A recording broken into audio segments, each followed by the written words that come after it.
Hey guys, I want to talk about these rear marker lights, and this goes for all of leaks on your Hummer H2. If there's a small crack, I mean, I'm talking a micro crack. If you guys have been sticking with me, you remember that crack in the front? It was just a small little crack. I mean, probably about the size of this clip right here, this ending. The water will come in through that crack. Now, I originally had this attached to this gasket. My gut actually said this wasn't completely sealed. There was a little gap. I mean, like, I'm talking from like right here to like right here, only like just a couple millimeters, 5-6 millimeters, super tiny.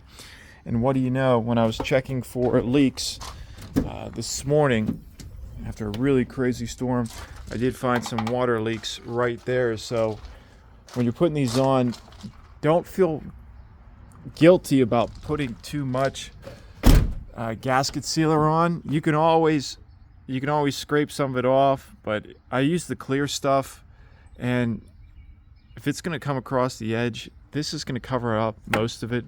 No one's going to notice. So I get it, you want to make your truck look good, you don't want glue sticking all over the place, but if you want it done correctly, some of this glue is going to be unfortunately sticking out. But again, I don't think anybody's going to notice. It's not going to come up in photos. This foam down here, see this foam it's coming up as black and gray and white? That's from dirt, water leak buildups over the years. So all this foam needs to come out. I see a lot of guys who sound deaden vehicles, and they don't take this out.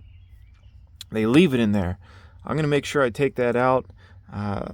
So I'm going to come back to you guys on that. But look at that. I mean, you lift this up. Look at this. Absolutely disgusting. It smells.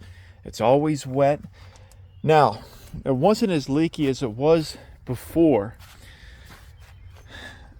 You can see I did do that leak or tried patching that in the corner. However, it's still leaking. So if you guys have any idea of where it could be coming in, I'm going to keep the search up to get that leak fixed. But that's about it.